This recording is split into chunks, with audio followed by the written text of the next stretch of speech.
जिस तरह पूरे देश में होने वाले आम चुनाव पिछले 3 बार से प्रधानमंत्री नरेंद्र मोदी के इर्द गिर्द लड़ी जाती है, कुछ उसी तरह दिल्ली में होने वाले विधानसभा चुनाव भी अरविंद केजरीवाल के आसपास ही घूम रहा है। लेकिन इस बार नई दिल्ली विधानसभा सीट पर अरविंद केजरीवाल के लिए कितना मुश्किल है मुकाबला, चर्चा करेंगे आज के इस एपिसोड में।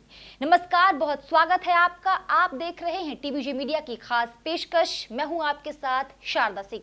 नई दिल्ली विधानसभा सीट इलाके के मामले में दिल्ली की सबसे बड़ी सीटों में से एक है। हालांकि वोट संख्या की बात करें तो ये दूसरी सबसे छोटी सीट है, लेकिन बात अगर राजनीतिक महत्व की हो तो ये विधानसभा सीट राष्ट्रीय राजधानी क्षेत्र दिल्ली की सबसे चर्चित सीटों में से एक है और इस बार चुनावी मैदान में उम्मीदवारों के मामले में भी ये सीट सबसे आगे है। कुल 40 उम्मीदवारों ने इस सीट से पर्चे दाखिल किए, कुछ ने नाम वापस ले लिए और कुछ के रिजेक्ट हो गए। अब मैदान में कुल 23 उम्मीदवार हैं जो अपना किस्मत आजमाएंगे।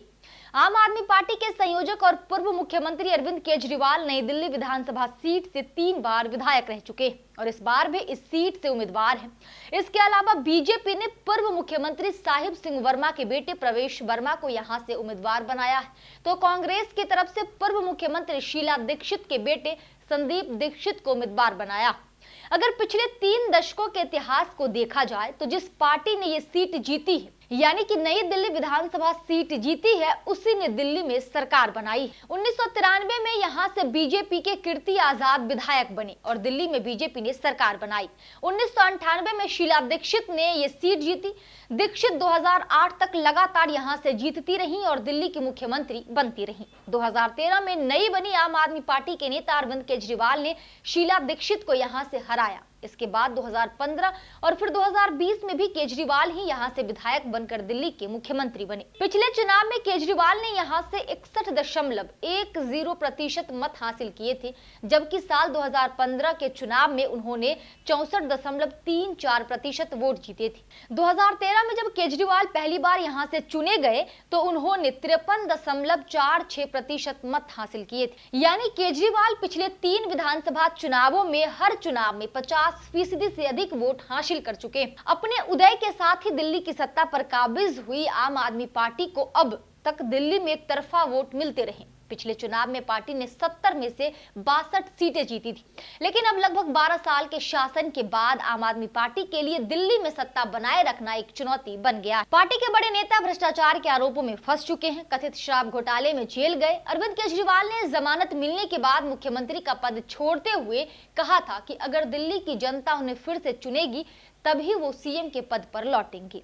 अब तक आसानी से जीतते रहे अरविंद केजरीवाल ने भी इस सीट पर इस बार पार्टी की पूरी ताकत झोंक दी है। इसके साथ ही बीजेपी और कांग्रेस भी अपनी मौजूदगी पेश करने में पीछे नहीं है। दरअसल दिल्ली चुनावों पर रिपोर्टिंग कर रहे पत्रकार सुनील कश्यप बीबीसी हिंदी से कहते हैं, इस सीट पर मुकाबला कड़ा है और नतीजा किसी भी तरफ जा सकता है। यहाँ घूमकर यह अंदाजा लगता है कि केजरीवाल के लिए इस बार जीतना पहले की तरह आसान नहीं है। इसका कारण बताते हुए कश्यप कहते हैं, यूं तो संदीप दीक्षित भी यहां से हैं, लेकिन केजरीवाल का मुख्य मुकाबला प्रवेश वर्मा से है। बीजेपी ने वर्मा को उतारकर यहां से अपनी रणनीति बदल दी। कश्यप कहते हैं, वाल्मीकि मतदाताओं में इस बार बीजेपी की तरफ एक झुकाव नजर आ रहा है। हालांकि इस सीट पर धोबी मतदाता भी बड़ी तादाद में हैं। धोबी समाज के नेताओं के साथ प्रेस वार्ता करते हुए केजरीवाल ने कहा, हमारी सरकार बनने पर दिल्ली सरकार धोबी समुदाय कल्याण बोर्ड का गठन करेगी। ये बोर्ड धोबी समाज की समस्याओं का समाधान करेगा। हालांकि पत्रकार रवि कहते हैं, अधिकतर मतदाता अपने मन से वोट देते हैं, किसी का किसी पर कोई प्रभाव नहीं।